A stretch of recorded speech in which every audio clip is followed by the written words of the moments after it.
ಲೇ ಪರಮಶಿವನ ವಂಶದಲ್ಲಿ ಹುಟ್ಟಿದವನು ನೀನು, ಈ ತರ ಒದೆ ತಿನ್ಕೊಂಡ್ ಬಂದಿದ್ಯಲ್ಲ ಲೇ, ನಾಚಿಕೆ ಆಗಲ್ವನ ನಿನ್ಗೆ? ಅಥು, ನಾನು ಹೊಡಿತಿದ್ದೆ. ಹೊಡಿಬೇಕಾಗಿತ್ತು. ಪ್ರಿಯಾ ಬೇಜಾರ್ ಮಾಡ್ಕೊತಾಳೆ ಅಂತ ಹೊಡಿಲಿಲ್ಲ. ಪ್ರಿಯಾ ಓಹೋ, ನಿನ್ ಲವರ್ ಪ್ರಿಯಾ ಬೇಜಾರ್ ಮಾಡ್ಕೊಂತಾಳೆ ಅಂತ ತಾವು ಒದೆ ತಿನ್ಕೊಂಬಂದ್ರು. ಅಣ್ಣ ಕೇಳಿಸ್ಕೊಂಡ್ರೆ ದೊಡ್ಡ ಜಗಳ ಆಗುತ್ತೆ. ಗೊತ್ತಾಯ್ತು. ಉಗಿಸ್ಕೊ ಇವಾಗ. ಯಾರ ಹೊಡೆದಿದ್ದು? MP ಮಗ ಅಂತೆ.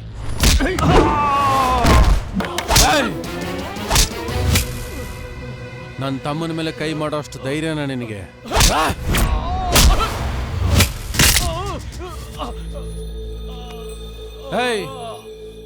ಜನರನ್ನ ಹಿಂದಿಟ್ಕೊಂಡು ಬಾಳೋದು ಖಾದಿ, ಜನರ ಜೊತೆ ಬದುಕೋದು ನಮ್ ಬುದ್ಧಿ. ಸೇಡು ಅಂತ ಬಂದಿದ್ದೆ ಆದ್ರೆ ಅಪ್ಲಿಕೇಶನ್ ಫಾರ್ಮಲ್ಲಿ ನಮ್ಮ ವಂಶದ ಜಾತಕನೇ ಇದೆ. ಒಬ್ಬನೇ ಬಂದ್ರು ಸರಿ, ದಂಡ ಕರ್ಕೊಂಬಂದ್ರು ಸರಿ. ಹೋಗೇಳು ನಿಮ್ಮ ಅಪ್ಪನಿಗೆ.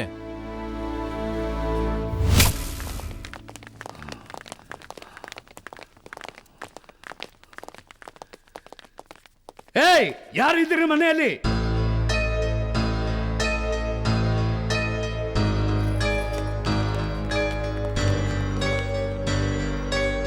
ಯಾರು ನನ್ನ ಮಗನ ಹೊಡೆದದ್ದು? ನಮ್ಮ ಅಣ್ಣ. ಎಲ್ಲ ಅವನು? ಮರ್ಯಾದೆ, ನಾಲ್ಗೆ ಬಿಗಿ ಹಿಡ್ದು ಮಾತಾಡೋ. ನಮ್ಮ ಅಣ್ಣನ ಯಾರು ಅನ್ಕೊಂಡಿದ್ಯಾ? ಏಯ್, ನಿನ್ನ ಹತ್ರ ನಾನ್ ಮರ್ಯಾದೆ ಹೇಳಿಸ್ಕೊಳಕ್ ಬಂದಿಲ್ಲ. ಎಲ್ಲಿ ನಿಮ್ಮ ಅಣ್ಣ? ಇವತ್ತು ಅವನ್ನ ಎಲ್ಲ ಅನಿಸ್ಬಿಡ್ತೀನಿ. ಅಂತ ಗಂಡ್ಸು ಈ ಭೂಮಿ ಮೇಲೆ ಇನ್ನೂ ಹುಟ್ಟಿಲ್ಲ. ಏಯ್, ಹುಡುಕ್ರ ಅವನ್ನ. ಏಯ್, ಯಾರಾದ್ರೂ ಒಂದ್ ಹೆಜ್ಜೆ ಮುಂದಿಟ್ರೆ ತಲೆಗಳು ಉದುರೋಗುತ್ತೆ. ಓ, ಅಷ್ಟೊಂದು ಧೈರ್ಯನ ನಿನಗೆ?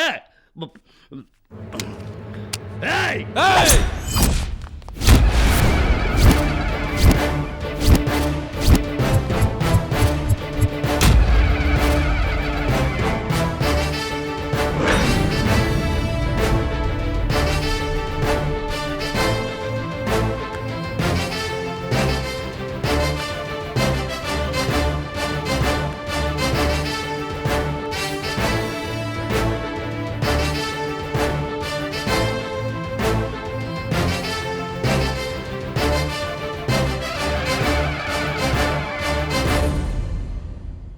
ನೀವು ಪರಮಶಿವರು ಮಗ ತಾನೆ?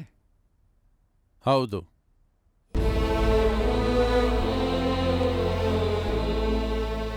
ದಯವಿಟ್ಟು ನನ್ನ ಕ್ಷಮಿಸ್ಬಿಡಿ.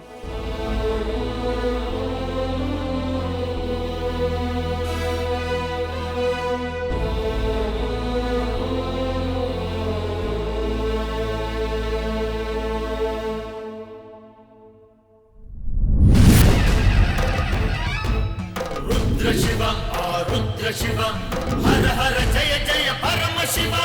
ರುದ್ರ ಶಿವ ರುದ್ರ ಶಿವ ಹರ ಹರ ಜಯ ಜಯ ಪರಮ ಶಿವ. ಶಂಭೋ ಶಿವ ಶಂಭೋ ಶಿವ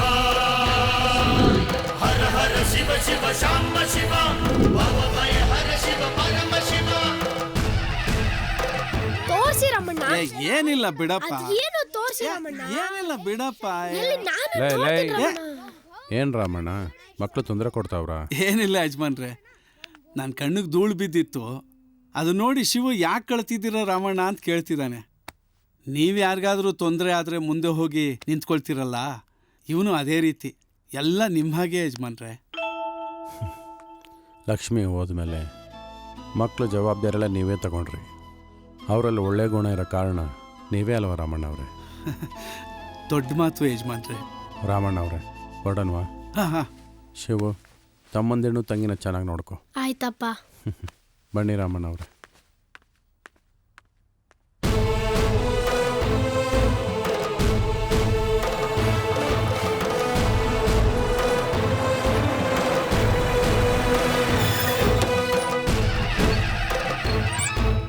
ರುದ್ರ ಶಿವ ರುದ್ರ ಶಿವ ಹರ ಹರ ಜಯ ಜಯ ಪರಮ ಶಿವ. ರುದ್ರ ಶಿವ ರುದ್ರ ಶಿವ ಹರ ಹರ ಜಯ ಜಯ ಪರಮ ಶಿವ. ಶಂಭೋ ಶಿವ ಶಂಭೋ ಶಿವ ಹರ ಹರ ಶಿವ ಶಿವ ಶಾಂಬ ಶಿವ ಭವಭಯ ಹರ ಶಿವ ಪರಮ ಶಿವ.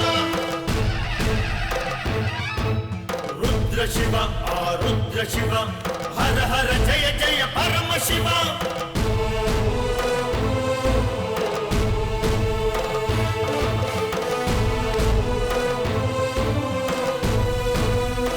ಇದು ಸಾಕ್ಷಿ ಕೇಳೋ ನ್ಯಾಯಸ್ಥಾನ ಅಲ್ಲ, ಜನರ ನ್ಯಾಯಸ್ಥಾನ. ಇಲ್ಲಿ ನಿಜ ಹೇಳಬೇಕು ಅನ್ನೋರು ಭಗವದ್ಗೀತೆನ ಮುಟ್ಟಿ ಪ್ರಮಾಣ ಮಾಡಬೇಕಾಗಿಲ್ಲ. ನಿಂತಿರೋ ಜಾಗದಲ್ಲಿ ತಮ್ಮ ಕಾಲು ಭೂಮಿ ಸೋಕಿದ್ರೆ ಸಾಕು, ಅದೇ ನಿಜ ಹೇಳ್ದಂಗೆ. ನಿನ್ನ ಸಮಸ್ಯೆ ಏನು ಅಂತ ಎಲ್ಲ ವಿವರವಾಗಿ ಹೇಳಪ್ಪ. ನನ್ನ ಹೆಸರು ನಂಜುಂಡ ಅಂತ. ನಾನು ಈ ಬೆಟ್ಟಪ್ಪಗೌಡ್ರ ಮಗಳು ಲಕ್ಷ್ಮಿನ ಪ್ರೀತಿಸ್ತಾ ಇದ್ದೀನಿ. ಎಷ್ಟೇ ದೊಡ್ಡವರಾದರೂ ಪರವಾಗಿಲ್ಲ, ನಮ್ಮ ಪ್ರೀತಿ ಗೆಲ್ಲೇಬೇಕು ಅಂತ ಓಡೋಗಿ ಮದುವೆ ಆಗೋಣ ಅಂತ ನಿರ್ಧಾರ ಮಾಡಿದ್ದೀವಿ. ಇವನ್ ಸುಳ್ಳು ಹೇಳ್ತಿದ್ದಾನೆ. ಹಾಗಂತ ನೀವ್ ಹೇಳಿದ್ರೆ ಪ್ರಯೋಜನ ಇಲ್ಲ, ನಿಮ್ ಮಗಳು ಹೇಳಬೇಕು. ದೊಡ್ಡವ್ರ ಮನೆ ಹೆಣ್ಮಕ್ಳು ಇಲ್ಲಿಗೆ ಬಂದ್ರೆ ನಮ್ ಮರ್ಯಾದೆ ಏನಾಗ್ಬೇಕು? ಇಲ್ಲಿ ದೊಡ್ಡವರು ಚಿಕ್ಕವರು ಅನ್ನೋ ಭೇದ ಭಾವ ಇಲ್ಲ, ಇಲ್ಲಿ ಎಲ್ರೂ ಒಂದೇ.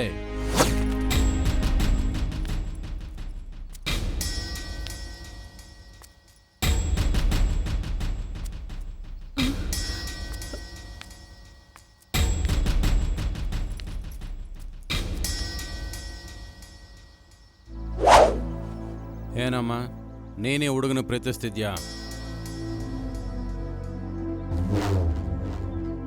ನೀನಿಲ್ಲಿ ಯಾರಿಗೂ ಹೆದರಬೇಕಾಗಿಲ್ಲ, ಧೈರ್ಯವಾಗಿ ಹೇಳು.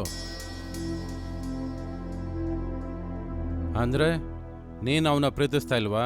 ಇವಳಿಗೆ ಜನ್ಮ ಕೊಟ್ಟು ತಂದೆ ನಾನು ಹೇಳ್ತಾ ಇದ್ದೀನಿ. ಅವನಿಗೆ ಪ್ರೀತಿ ಇರೋದು ಇವಳ ಮೇಲಲ್ಲ, ನನ್ನ ಆಸ್ತಿ ಮೇಲೆ. ಅಮಾಯಕಳಾಗಿರೋ ನನ್ನ ಮಗಳನ್ನ ಎದುರಿಸಿ ಬೆದರಿಸಿ ನನ್ನ ಆಸ್ತಿ ಹೊಡೆಯೋದಕ್ಕೆ ನೋಡ್ತಾವನವನು. ನನ್ನ ಮಗಳು ಸುಮ್ಮನೆ ನಿಂತಿರೋದು ನೋಡಿದ್ರೆ ಗೊತ್ತಾಗಲ್ವಾ?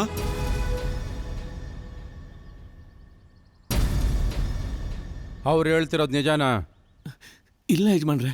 ದೊಡ್ಡವ್ರನ್ನ ಎದುರಿಸಿ ಓಡೋಗಿ ಮದುವೆ ಆಗ್ತೀನಿ ಅಂದವನು ಯಾಕೆ ಮದುವೆ ಆಗ್ಲಿಲ್ಲ? ದೊಡ್ಡವ್ರ ಮನುಷ್ಯರ ಮಗಳನ್ನ ಪಂಚಾಯತಿಯಲ್ಲಿ ನಿಲ್ಸಿ ಮರ್ಯಾದೆ ತೆಗೆದ್ರೆ ಮದುವೆ ಮಾಡ್ಕೊಡ್ತಾರನ್ನೋ ದುರಾಲೋಚನೆ ತಾನೆ? ಇಲ್ಲ ಯಜಮಾನ್ರೆ, ಅದು ನಿನ್ ಸಮಜಾಯಿಷಿ ನನಗೆ ಬೇಡ. ಓಡೋಗಿ ಮದುವೆ ಆದ್ರೆ ಹುಡುಗಿ ಮಾತ್ರ ಸಿಗ್ತಾಳೆ, ಆಸ್ತಿ ಸಿಗಲ್ಲ ಅಂತ ತಾನೆ ನಿಂಗೆ ಮಾಡಿದ್ದು.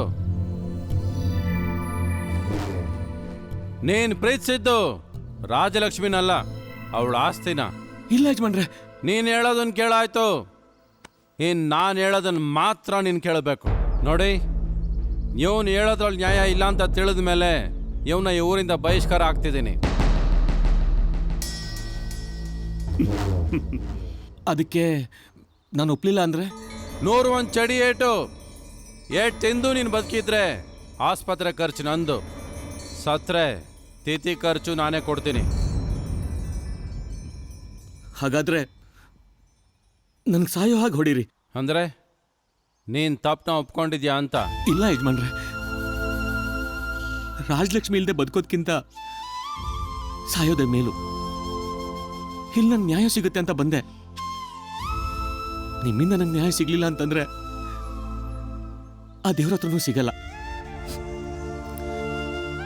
ನೀವು ಕೊಡೋ ಶಿಕ್ಷೆಗೆ ನಾನು ಸಿದ್ಧವಾಗಿದ್ದೀನಿ.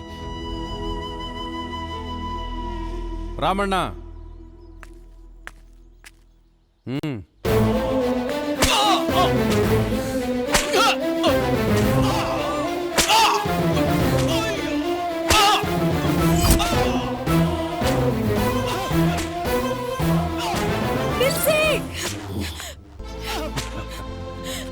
ನಾನು ಇವರನ್ನ ಮನಸಾರೆ ಪ್ರೀತಿಸ್ತಾ ಇದ್ದೀನಿ, ಹೊಡಿಬೇಡಿ. ನನಗೆ ಗೊತ್ತಿತ್ತು. ನಾನು ಇವನು ಕೊಟ್ಟಿದ್ದು ತೀರ್ಪಲ್ಲ, ಒಂದು ಸಣ್ಣ ಪರೀಕ್ಷೆ. ಇವರಿಬ್ರು ಪ್ರೀತಿ ಮಾಡ್ತಿರೋ ಸತ್ಯ ಅದೆಲ್ಲ ನಿಮಗೆ ಗೊತ್ತಾಗ್ಲಿ ಅಂತ ಒಂದು ಸಣ್ಣ ಪರೀಕ್ಷೆ ಮಾಡಿದೆ.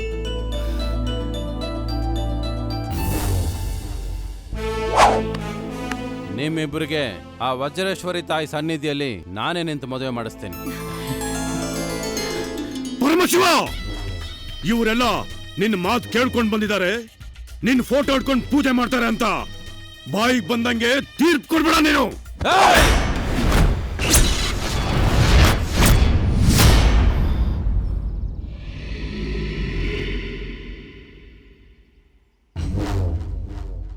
ಮಾತಿನ ಮೇಲೆ ಗಮನ ಇರಲಿ, ಇಲ್ಲ ಅಂದ್ರೆ ನಿನ್ ತಲೆ ಭೂಮಿ ತಾಯಿ ಗೊಬ್ಬರ ಆಗ್ಬಿಡುತ್ತೆ.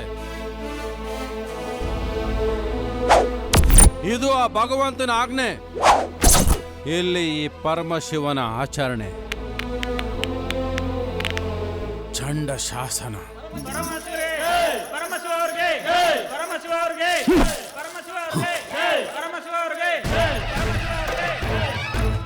ರುದ್ರ ಶಿವ ರುದ್ರ ಶಿವ ಹರ ಹರ ಜಯ ಜಯ ಪರಮ ಶಿವ. ಅರೆ ಏನ್ ಮಾಡ್ತಾ ಇದ್ದೀರಾ? ಯಜಮಾನ್ರೆ, ನನಗೆ ನಿಮ್ಮಿಂದನೇ ಈ ಪದವಿ ಸಿಕ್ಕಿರೋದು. ನಾನು ನಿಮ್ಮವನು ಅಂತ ತಿಳ್ಕೊಂಡು ನಿಮ್ಮೇಲಿರೋ ಅಭಿಮಾನದಿಂದ ಜನ ನನ್ನ ಆರಿಸ್ತಂದಿದ್ದಾರೆ. ನಾನು ನಿಮಗೂ ನಿಮ್ಮ ಕುಟುಂಬಕ್ಕೂ ನಾನು ಸಾಯೋವರೆಗೂ ಚಿರುಣೆಯಾಗಿರ್ತೀನಿ ಯಜಮಾನ್ರೆ. ತಪ್ಪು. ನೀವು ಚಿರಋಣಿಯಾಗಿರ್ಬೇಕಾಗಿರೋದು ಈ ಜನಗಳಿಗೆ, ನಮಗಲ್ಲ.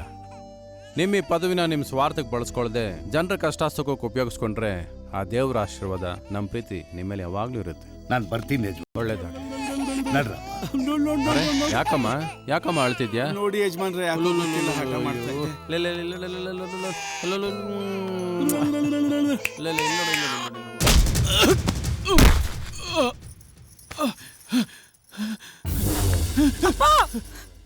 ನಿಲ್ಸಿ ಅಪ್ಪ, ನಿಮ್ಮ ಕೈ ಮುಗಿತೀನಿ, ಕಾಲಿಗೆ ಬೀಳ್ತೀನಿ. ಅವ್ರಿಗೇನು ಮಾಡಬೇಡಿ, ನಮ್ಮ ಪಾಡಿ ಬಿಟ್ಬಿಡಿ. ಎಲ್ಲಿಗಾದ್ರೂ ಹೋಗಿ ಬದುಕೋತೀವಿ. ಆದ್ರೂ ದಿನ ಆಡ್ಕೊಳ್ಳೋದು ನಿಲ್ಸಲ್ವಲ್ಲ, ಅದು ನಿಲ್ಬೇಕು ಅಂದ್ರೆ ಭಯ ಹುಟ್ಟಬೇಕು. ಅದಕ್ಕೆ ನೀವಿಬ್ರು ಸಾಯ್ಲೇಬೇಕು. ಅಪ್ಪ ಬೇಡಪ್ಪ, ಬಿಟ್ಬಿಡಿ ಅಪ್ಪ. ಅಪ್ಪ ನನ್ನ ಮಾತು ಕೇಳಿ ಅಪ್ಪ, ಅವ್ರಿಗೇನು ಮಾಡಬೇಡಿ ಅಪ್ಪ, ಬಿಟ್ಬಿಡಿ ಅಪ್ಪ. ಅಪ್ಪ ನನ್ನ ಮಾತು ಕೇಳಿ ಅಪ್ಪ.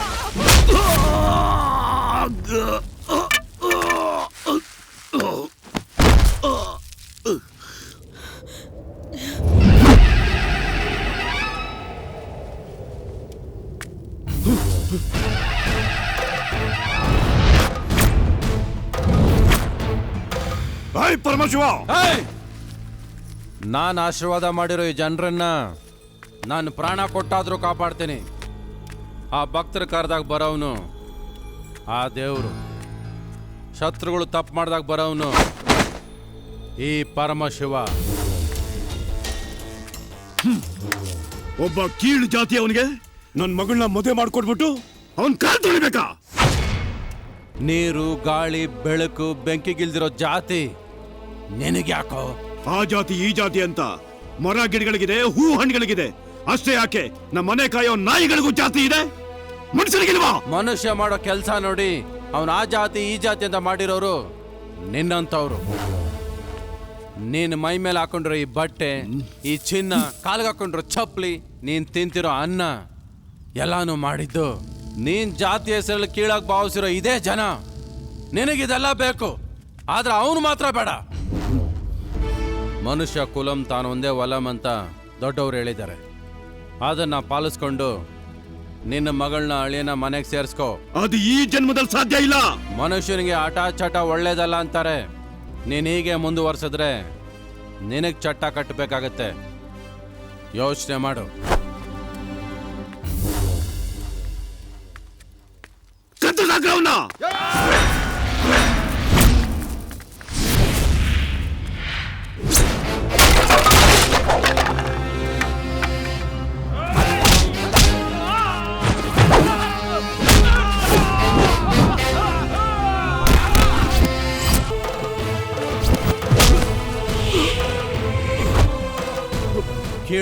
ಕೀಳ್ ಜಾತಿ ಅಂತೀಯಲ್ಲ, ಇದೇ ಕಾಲದಿಂದ ಹುಡುಗನು ಓದ್ಯಲ್ಲ, ಅವಾಗ್ಲಿಲ್ವಾ ನಿನಗೆ ಮೈಲಿಗೆ?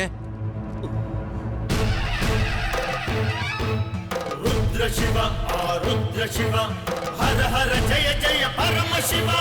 ರುದ್ರ ಶಿವ ಶಿವ